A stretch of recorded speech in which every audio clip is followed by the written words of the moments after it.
It was a cold February night in 2004 when 21-year-old Maura Murray disappeared without a trace.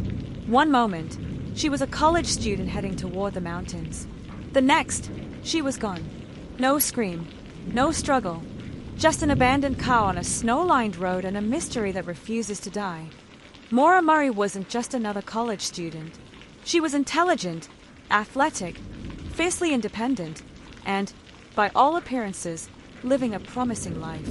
She was enrolled in the nursing program at UMass Amherst, a former cadet at West Point, and an all-star track runner. But as we peel back the layers, we begin to see something else, something fractured beneath the surface. Friends described Maura as kind, focused, and driven. But in the weeks leading up to her disappearance, things began to unravel. She crashed her father's car. She broke down crying during a shift at work. She got in trouble for credit card fraud over a minor food order. And then, she vanished. What was happening behind the scenes? Who, or what, was she running from? On February 9th, 2004, Maura Murray packed her satin with clothing, toiletries, textbooks, and snacks. She withdrew nearly all the money from her bank account, just $280. She emailed her professors, saying there had been a family emergency. But there hadn't been. That part was a lie. She didn't tell her roommate where she was going. She didn't tell her boyfriend. She didn't tell her parents. Just before 7 p.m., she crashed her car into a snowbank on a remote stretch of Route 112 near Woodsville, New Hampshire. A nearby bus driver offered to call police. She declined. She told him she already had. But cell service was unreliable in the area, and no call to AAA was ever logged. Within 10 minutes of the crash, Maura Murray vanished. The responding officer found the car locked. Her belongings, school materials, wine boxes, and personal items were inside. The windshield was cracked on the driver's side. A rag had been stuffed inside the tailpipe. There were no footprints leading into the woods, no sign of a struggle, and no evidence that she had run away on foot. Local residents, volunteers, and police began to search. They brought in dogs, helicopters, drones. They scoured the area, but Maura was gone. Just gone. Fred Murray, Maura's father, was devastated. He had spoken to Maura just hours before her disappearance. She had asked him about directions and insurance claims related to the accident 2 nights prior.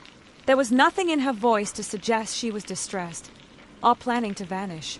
Fred rushed to New Hampshire, but from the start, he felt law enforcement wasn't taking the case seriously. Police initially treated Maura's disappearance as a routine runaway. They assumed she'd left on her own terms. But Fred disagreed. Deeply. He believed someone had taken her, and he refused to let the trail go cold. The first few days were frantic. Locals reported seeing a woman matching Maura's description walking quickly along the road. A few said they saw someone jogging. Another claimed to have seen a man near the woods smoking. Police brought in cadaver dogs and scent tracking K9s. The dogs followed Maura's scent for about 100 yards, then stopped. It was as if she had been lifted off the earth. No torn clothing, no blood, no screams heard, no footprints, no tire tracks leading away, nothing to indicate where she had gone. The trail was ice cold, and it had barely started. As the years went by and answers failed to surface, the internet took over the case.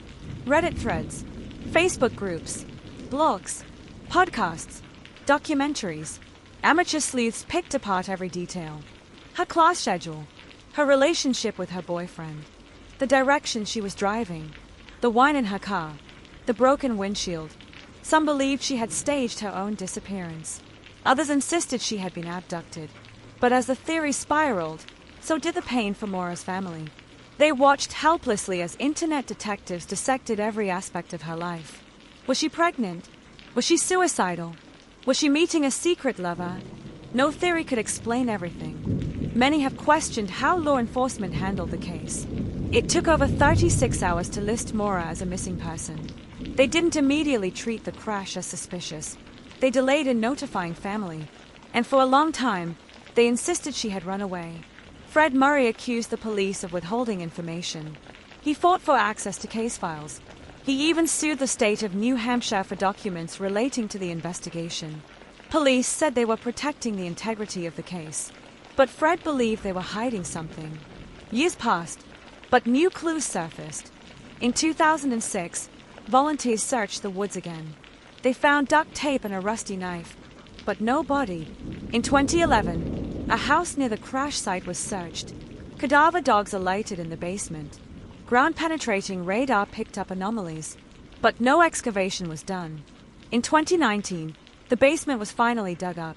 But again, nothing. Each lead, each breakthrough, ended in disappointment. Maura was still missing, and the trail was colder than ever. One of the most haunting questions in this case isn't just what happened that night, but what Maura was going through in the days before. She had crashed her father's car 2 days prior. She was allegedly drinking. Her credit card troubles had put her on edge. Some say she was in a strained relationship with her boyfriend. Others point to a phone call she received at work days before, the one that left her in tears. What was said in that call? Why did she break down so severely? What pushed her to flee? Theory 1. She ran away. She emptied her bank account, packed her car, lied about a death in the family. Was she seeking a break? An escape? A fresh start? But if so, why choose such a desolate route? Why not tell anyone? Why abandon her car? And why has she never been seen again? Theory 2. Suicide. Some argue she was overwhelmed, that she ended her life in the woods. But why bring textbooks, clothes, food? And why hasn't her body ever been found, after all these years? Theory 3. Abduction. The most chilling possibility, that someone saw a young woman stranded and took her, that she was lured, attacked, or trafficked, that her disappearance was not voluntary. But again, no witnesses, no suspect, no sign. Fred Murray has never given up. He has stood in snowy woods, knocked on doors, pleaded with reporters, and looked investigators in the eye, asking the same question over and over. Where is my daughter? He visits the crash site regularly, leaves flowers, writes letters, keeps hope alive in ways most of us could never imagine. To him, Maura isn't a mystery. She's his daughter, a girl with a smile and a future who never made it home. Maura's case has become one of the most well-known unsolved disappearances in America. And yet, it remains a wound, unhealed and unanswered. Each year, more people discover her story, more eyes return to that snow-covered road, and more voices ask the same thing. What really happened to Maura Murray?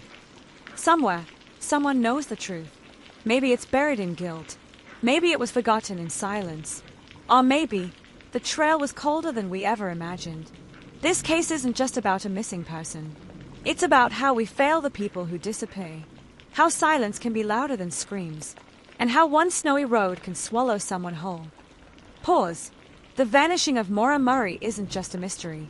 It's a shadow, a trail gone cold, but never forgotten. If this story gripped you, show your support by liking and subscribing to True Crime Hub.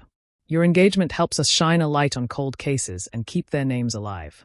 What's your theory? Was Maura running from something or someone? Let us know in the comments. Detective ###, and if you have any information about Maura Murray's disappearance, contact the New Hampshire Cold Case Unit.